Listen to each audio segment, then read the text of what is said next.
चाणक्य नीति, वो नीति जिसका अनुसरण करके हर कोई अपने जीवन में एक उच्च स्थान प्राप्त कर सकता है। इसके साथ ही चाणक्य नीति पर चलने वाले लोग अक्सर मुंह की नहीं खाते हैं। वहीं आचार्य चाणक्य फिलहाल हमें चाणक्य नीति के कुछ ऐसे पाठ पढ़ाते दिख रहे हैं जो कि अपने आप में थोड़े हैरान करने वाले हैं। हम बात कर रहे हैं सीरियल चंद्र नंदिनी के बारे में। यदि आप सभी ने चाणक्य नीति पढ़ी होगी तो आपको पता होगा कि चाणक्य जी का सूत्र था कि जब जब बात आपके कुल पे आए और एक व्यक्ति के बीच आपको अपने कुल को चुनना हो तो कुल के भले के लिए उस व्यक्ति को आप त्याग दीजिए।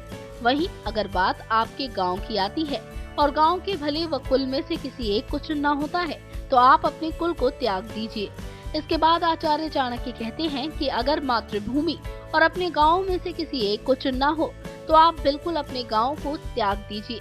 वहीं जब सबसे ऊपर बात अपनी आ जाए और आपको अपने आप को बचाना हो तो आप हर किसी को त्याग दीजिए। फिलहाल यही कर रहे हैं आचार्य चाणक्य सीरियल चंद्र नंदिनी में, क्योंकि अब बात उन पर आ गई है। अब चंद्र नंदिनी की ओर जाने लगा है। अब वो अपने गुरु को भूलने लगा है। ऐसे में अपने गुरु की शपथ भी उसे याद नहीं है। अब भाई ऐसे में चाणक्य जी का चिंतित होना तो बनता ही है। इसलिए उन्होंने कह दिया है कि यदि देने पड़ेगी चंद्र की कुर्बानी तो वो उससे भी नहीं हटेंगे पीछे, क्योंकि सबसे पहले मातृभूमि है और उसके बाद उससे भी ऊपर वो खुद है। ऐसे में देखना काफी दिलचस्प रहने वाला है कि क्या वाकई चंद्र की कुर्बानी दे दी जाएगी चाणक्य द्वारा। क्या दूसरा चंद्रगुप्त मौर्य आएगा इस सीरियल में या फिर चंद्र और चाणक्य के बीच हो जाएगी सुलह। अब भाई ये शो पूरी तरह से तो हिस्टोरिकल नहीं है जो हम हिस्ट्री की बुक्स में लिखी चंद्र और नंदिनी की कहानी को देखकर बयां कर दे कि भाई आने वाले टाइम में ऐसा बिल्कुल नहीं होगा।